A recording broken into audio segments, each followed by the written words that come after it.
working into the book of James. We have been for some time, and we're now going to tackle this extremely personal subject found in James chapter 3, verses 1 to 12.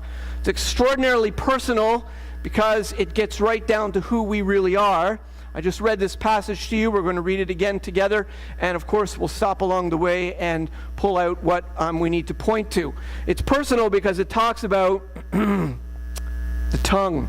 You probably know this little song. I think it's called Dem Bones, to pronounce it correctly. Head bone connected to the neck bone connected to the shoulder bone connected to the et cetera, et cetera. You know these words. You remember this when you were a child? I'm not sure, but I think it's a Negro spiritual. I could be wrong when that's based on the book of Ezekiel, a passage in the book of Ezekiel of the dry bones. And this is just how the human anatomy works. One bone's connected to another bone's connected to this bone.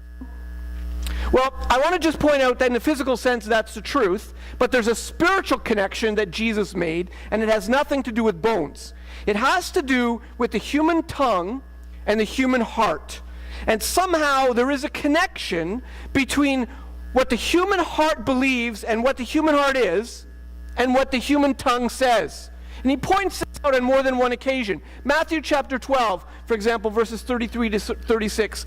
Either make the tree good and its fruit good, or make the tree bad and its fruit bad, for the tree is known by its fruit. Clearly, that's an obvious statement. You don't come to an apple tree full of apples and say, oh, where are the peaches? Well, this is not a peach tree. You know that because there are apples on this tree. The tree is known by its fruit. And if the fruit is picked off the tree and it's dry and small and it's not very tasty, you don't say, oh, there's something wrong with the fruit of this tree. You would say, there's something wrong with the tree, because you recognize that the tree is the source that produced these apples or this fruit. That is simply the illustration that Christ is using in this opportunity to speak to anyone who would listen. You brood of vipers, he says. How can you speak good when you are evil? For out of the abundance of the heart, the mouth speaks. The good person out of his good treasure brings forth good, and the evil person out of his evil treasure brings forth evil. I tell you, on the day of judgment, people will give an account for every careless word they speak. For by their words you will be justified, and by your words you will be condemned. Words are enough to demonstrate what's in a person's heart. All that, as Jesus pointed out, all that would need to be presented in a court of law to find out whether you are guilty before God breaking his holy law is to look at your words. Your words alone will give testimony to what is in your heart. Your heart is connected to your tongue. Who you are deep down inside, you can't keep it from coming out of your mouth. And Jesus said it's very clear. If you want to know who somebody is, you listen to what they're saying.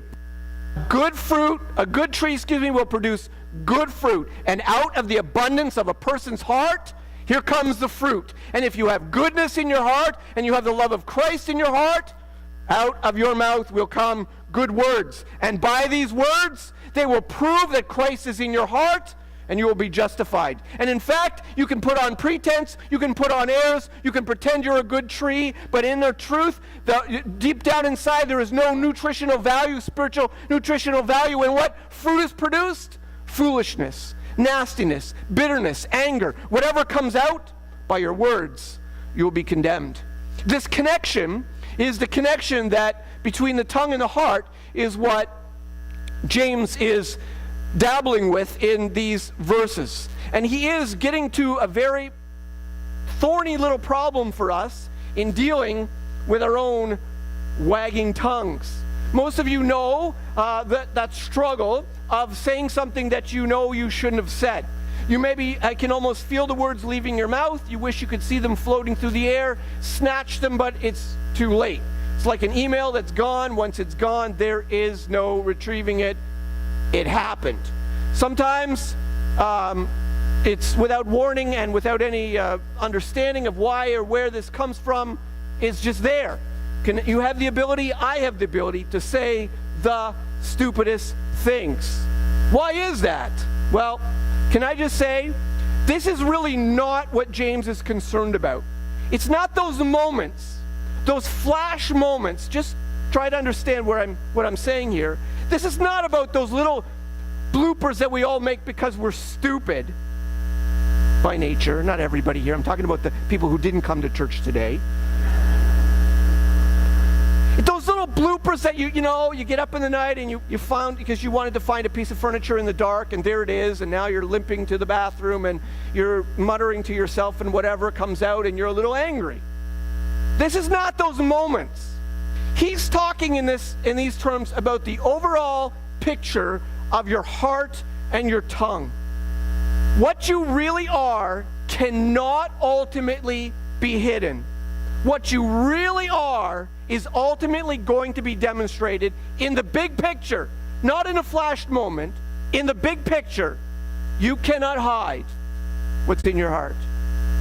I'm going to point out three little hooks that we're going to use. We're going to point out in this text the warning about the tongue that James has, and then we'll move on in the text. We'll see how he presents to us the danger of the tongue and presents to us that it is like a fire. And then, of course, the problem of the tongue that we all know, that it cannot be tamed. So let's look at these in turn, just for the sake of having some outline and having some pretense of looking like we know what we're doing here this morning. James chapter 3, beginning at verse 1. Not many of you should become teachers, my brothers. Now, this might seem on the surface initially like this is kind of a strange way to begin this passage. What does teaching have anything to do with where he's headed? Well, there's an obvious connection, isn't it? What does a teacher do? He gets up and he speaks. And he's beginning this presentation about talking about the tongue by simply laying down a warning for those people who are teachers. Can I just say politely, this is not my favorite verse in the Bible. This is a rather ominous and heavy verse for anybody to really take into consideration. And just for the sake of it, to explain what James is talking about, for the most part, he's referencing here spiritual leaders, spiritual teachers. That's the essence of that word. A rabbi is kind of the notion of what he's talking about. Those who are standing up in a spiritual setting. It may apply to us for parents teaching children and the like, but he's talking about those people who are doing the position of even what I'm doing right now. Not many of you, he says, should be clamoring for this position. Now, can I just point out something to you that is really not in this text, but sort of a little rabbit trail that we've never gone down together. So I'm just going to take a moment to point out that the New Testament makes very clear that the person who clamors after the position of teaching is not a person you want to be in the position of teaching. The person who clamors for it and who wants it and who pushes for it is actually given evidence that they're probably not even called of God. In fact, the New Testament makes clear that the person who should be teaching, and again, this is a rabbit trail, but I think it's a good point for us to be clear on, is a person who should know a calling of God in their lives. That God himself has put them into that position. There's a reason I point this out to you. It might seem like a small thing, but it's actually extremely practical. 1 Timothy 1, for example, verses 6 and 7. Certain persons, by Paul's writing, of course, to Timothy, by swerving from these things, have wandered away into vain discussion, desiring to be teachers of the law without understanding either what they're saying or the things about which they make confident assertions. So a person should not be, just because they want to teach, be allowed to teach. Maybe a one-off thing, but I mean, as a general rule. How is it that you know that a person is called to teach before God's people? What is the requirements of that? Well, you know from Titus, 1 Timothy and the like, there are physical requirements, some spiritual requirements, and those are laid out there very plainly for the person's lifestyle. But can I just say also politely that we do this little thing that in our denomination that I think is a very good thing. I'm not always enamored with every single idea, but nobody's perfect and nothing ever is. But in our particular denomination, I'm not trying to hold us up as an example or say we're more supreme than another. I hope you're not hearing it that way. But what we do is when somebody is called to preach, they're put in a position and they're given a few goes at this thing. It might be 6 months, it might be a year. Let us listen to you.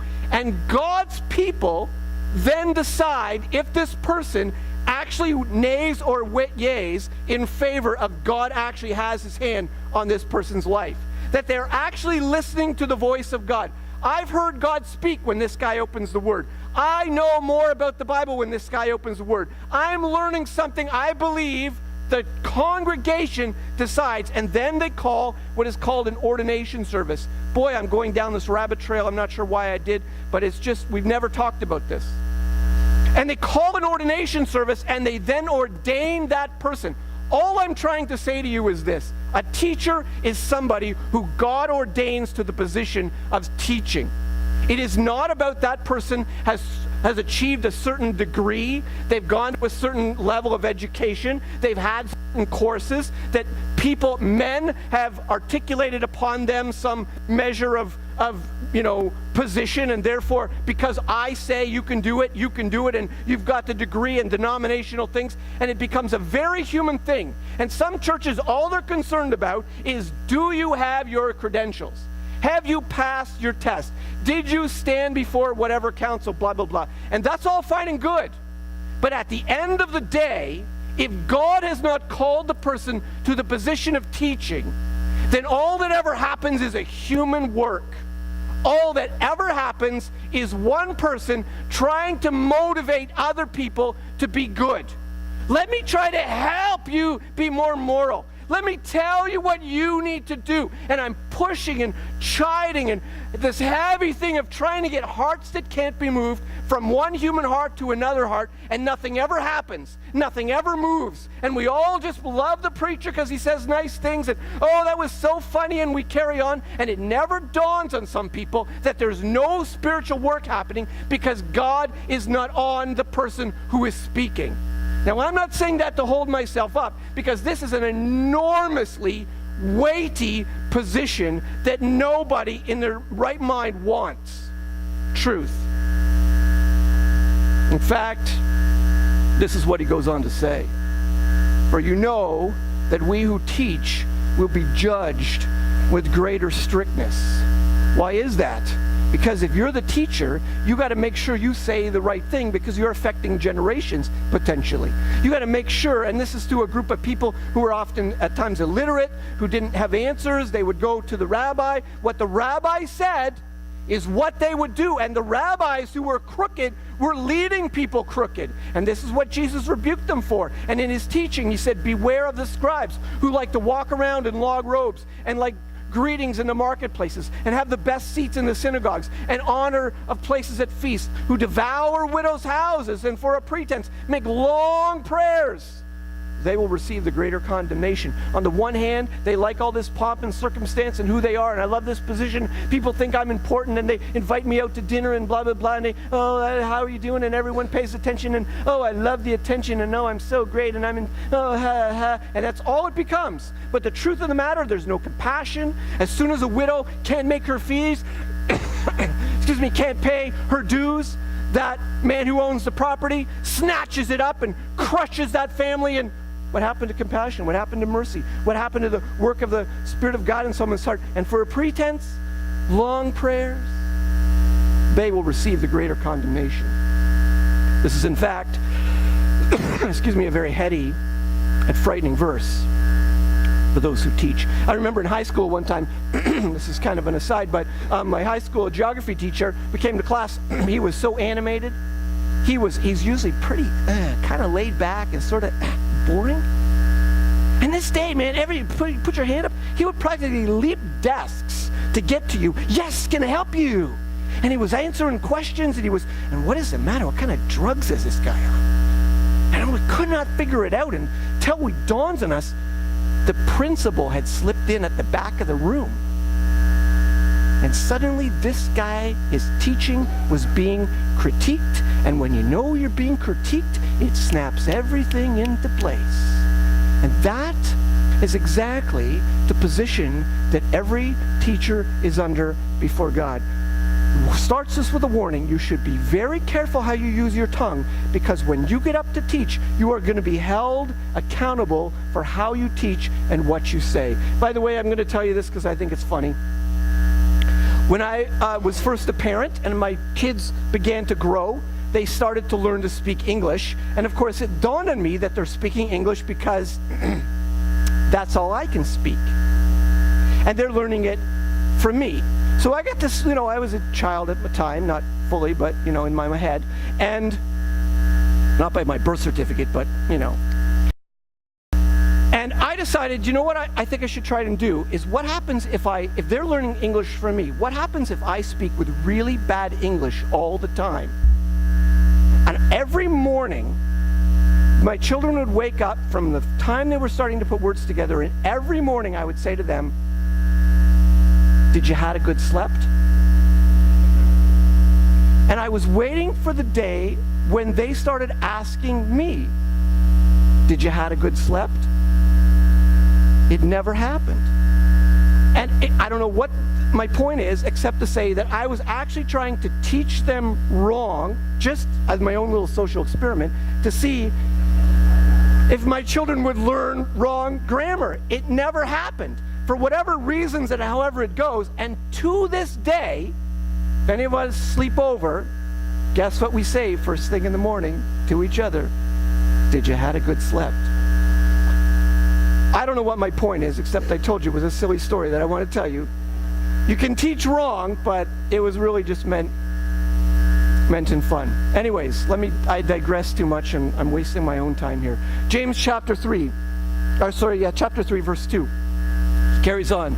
For we all stumble, in many ways. We say this in English, we say it differently. Nobody's perfect. Bottom line. We all stumble in many ways. Everybody's got something that they trip over in their lives. Nobody's perfect. And if anyone does not stumble, here's the big thing. You're going to stumble over this. You're going to, do that.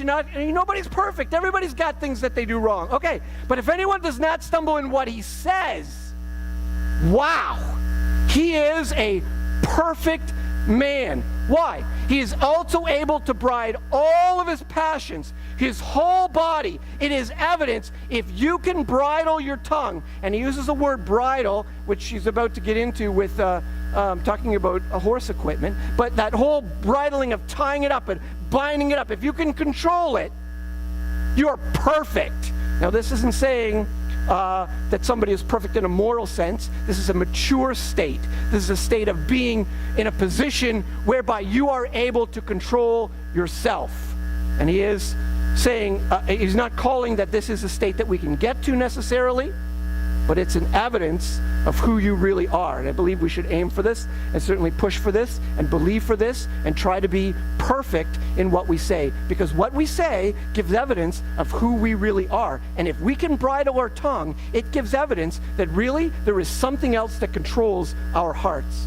And may it be the Spirit of Christ. If we put bits, he says, and he uses an illustration that's rather would be known to the day and age they lived in. If we put bits into the mouths of horses so that they obey us, we guide their whole bodies as well. Now, I don't know a whole lot about horses, and I know there's people here who do, so I'm not going to pretend to tell you how a bit works and all the rest, but I just know this. I've been on horses, and I've done this little thing, you pull and you turn and whatever, and I think if I had something pulling on my face like this, I would turn my head. If something's going like this. I mean, you don't have to be smart to figure out how that works. Something's yanking on you. You're going to, And here's his point. If we can do this with an animal that was once wild, and we have learned to get ourselves on its back, and we can take a small little piece of metal and stick it in its mouth, and now this 800, 1,200 pound, whatever the case, creature, you can sit on it, and by just this little thing in its mouth, you can pull, and you can control that entire animal. The small thing governs and controls the larger thing. That is exactly how it works with you and I. If they obey us, then why should it not be that we can somehow, if you can control your tongue, if you can guide your tongue, you have got control of your whole self. You have got control of everything there is. He uses another illustration, rather simple one. He's borrowing from things they know. They would travel on horses, they would travel by ships. Look at the ships. Also, though they are so large and are driven by strong winds, they are guided by a very small rudder wherever the will of the pilot directs. Obvious illustration. Here is a ship out on the sea, and the wind is blowing, and if you can imagine this, and I don't know how it works, but the wind is blowing in one direction, the sailor wants to go in this direction, a different direction, and he tacks the ship and uses the rudder and uses the wind that's going the wrong way, and he sails the way he wants to go. How does that happen? It happens by this little small thing called a rudder. And though the wind is pushing, the wind is driving, the wind is pushing it and forcing it in another direction, the rudder, this small thing that guides the big thing, leads it through the wind. Well, I'll tell you what, that's a picture of my heart. There are days when my flesh pushes so hard, drives against everything in me. It wants to retaliate. It wants to show anger. It wants to be bitter. It drives against. It pushes me in another direction. Sometimes it's peer pressure. Sometimes it's whatever pressures. Sometimes it's social pressures. Sometimes it's your family pressures. This is how we should do it. And your heart starts to rise up, and either people in the posse start to speak, we want blood. We want blood. And you start wondering, blood, blood, blood. And you start hearing the pressure and feeling the wind, and it's pushing against you. And what happens? Your tongue is about to steer that whole thing, what way this is going to go.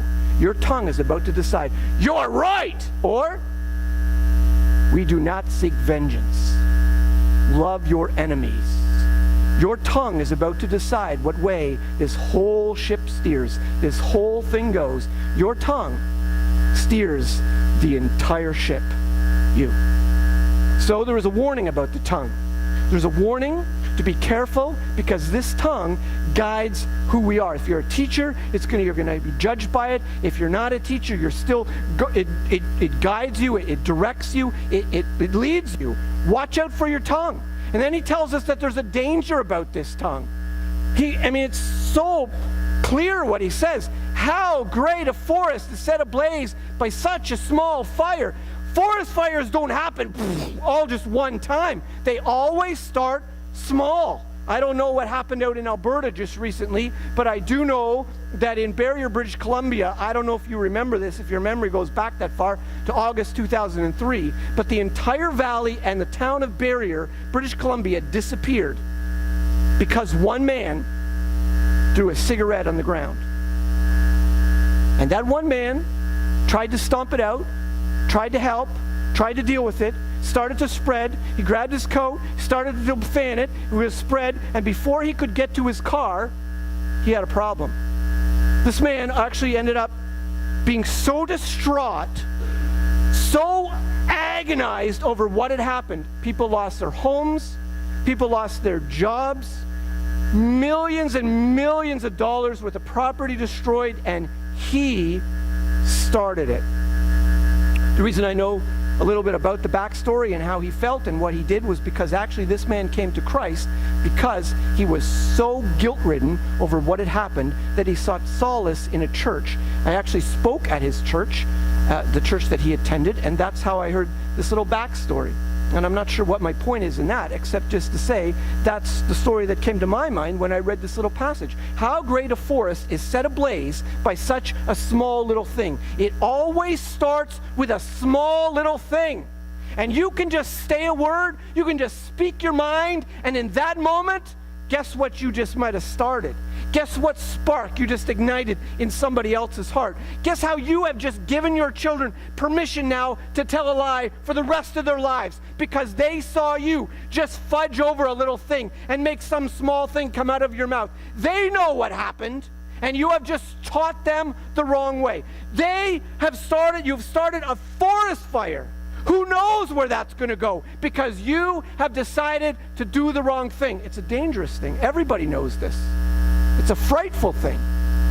The tongue is a fire and a world of unrighteousness. Do you remember this little lie when you were a kid? You heard this lie, didn't you? Sticks and stones will break my bones, and so will a flight of stairs. Well, that's how I take it, because the rest of it is just nonsense anyways. Sticks and stones will break my bones and names will never... Yeah, right. Who made up this lie to tell our children and make us feel better? Show me right now the broken arm or leg or toe or whatever you had when you were 6 years old. How's your arm doing now? Did it heal? Fantastic. But I bet you remember what you were called in high school by those bullies. I bet you remember what your husband said when you put those shoes on and you liked them and he didn't. You can tell me the date that he said that. You remember how your father put you down? You remember your mother telling you were a mistake? You remember things and you have carried them your whole life. They have directed you. They have demented you. They have shaped you. Why? Because words set forests ablaze. And they change lives. They shape direction. They give people hope. They give people destruction. They are the means of us being built up or being torn down.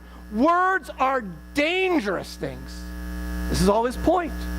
The tongue is set among our members, straining the whole body, pulling the whole body in a direction, setting on fire the entire course of your life, and set on fire by hell. What an expression.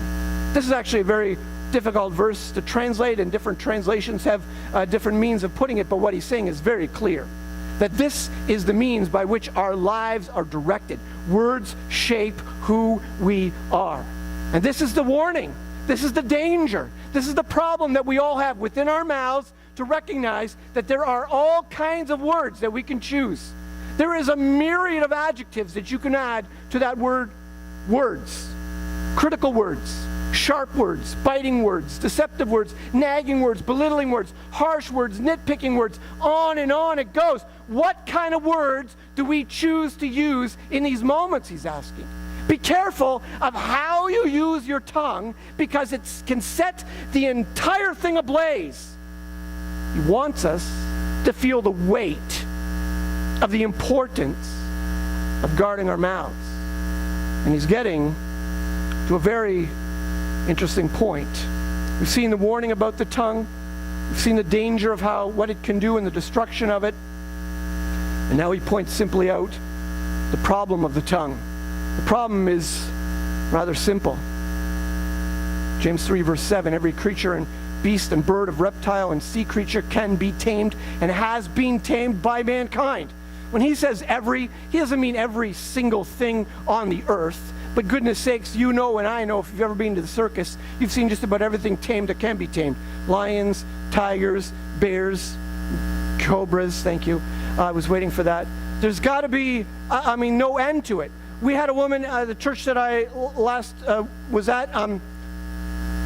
She was a dog trainer, and people sought her all over the place. In fact, she was so well known and blah, blah, blah. One of her dogs was on the milk-bone box.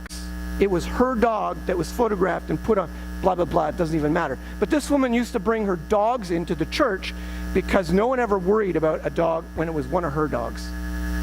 These dogs were people when they were around her. I've never seen anybody like this ever train an animal to speak English, and the dog knew exactly what she was saying and would do it. It was uncanny and bizarre. Just an aside, one time we were at her home for dinner, and our children were there. The dog was really happy to see the kids and wanted to be patted. We were trying to eat, and she said to the dogs, "Lie down." So they went over and they lied down. So they did not disobey her, and they stayed lied down, and they crawled all the way across the floor. It's unbelievable. They would not disobey, but they knew what they wanted to do. Everything has been trained that can be trained, from cobras to cats, if you can believe cats can be trained. And yet, truth of the matter is, we all know this. No human being can tame the tongue. Oh man, I hate those words that they're true. Oh my goodness. Does that not just take the air right out of your souffle? Does that not just ruin everything for you? Does that not just make you sink right to the floor? You have no hope of ever actually being, thank you for the encouragement, James. That's great.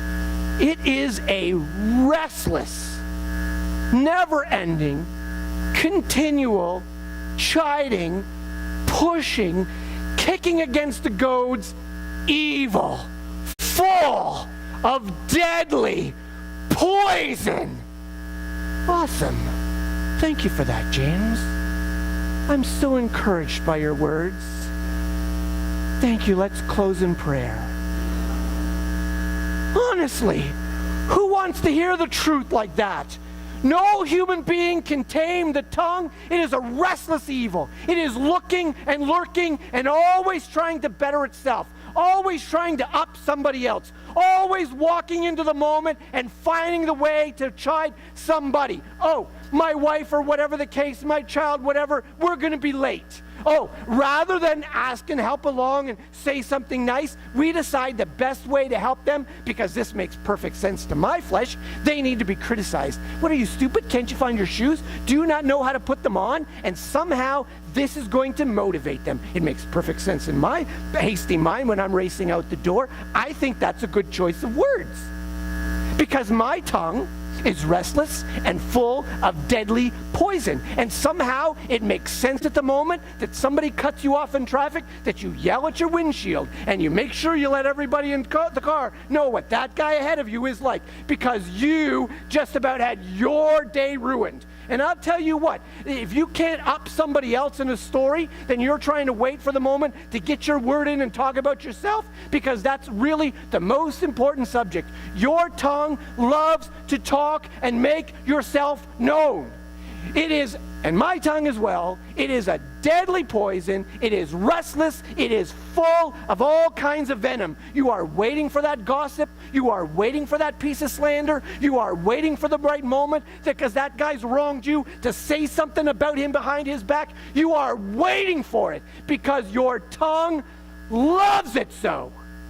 Because your heart feels so much better when you can just let it out. Oh, I tell you what, this is wrong, wrong, wrong. If you're a believer, this is not what's coming out of your mouth. This is what James is saying is going on. With our tongues, we bless our Lord and Father, and with it, we curse people who are made in the likeness of God. From the same mouth come blessing and cursing. Brothers, these things ought not to be. This is wrong, wrong, wrong.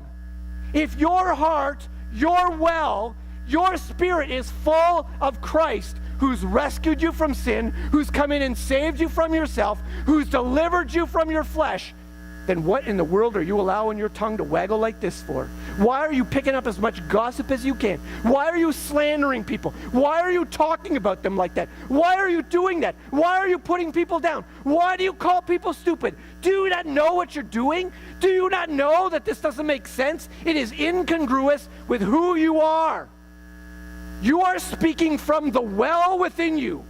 And if Christ is in you, this ought not to be so. This is not how it works.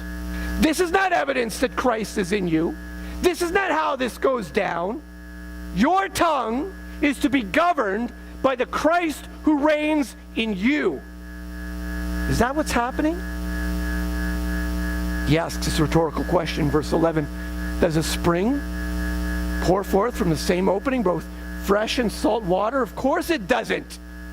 You can't get salt water from fresh water. You don't get fresh water in salt water. Of course it doesn't.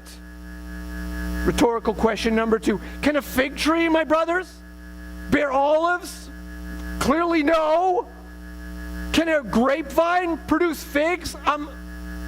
No. I am not even understanding how to plant things, and I know that's the case.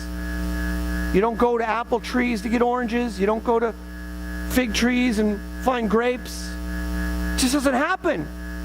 Neither can a salt pond yield fresh water. Now, you can have different kinds of fruit on the same tree, but you can't have fruit that comes from the source of Christ that bears evidence that Christ is not in you. It should not be so. It should not be so. You end up with some weird hybrid crazy whack thing that doesn't even make any sense, and you know this is a genetic anomaly and obviously some good photoshopping. But it ought not be so.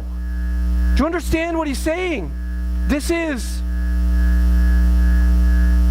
the truth of James. That here you have within us the ability to give life or to bring death, to start a fire or to bring life and encouragement.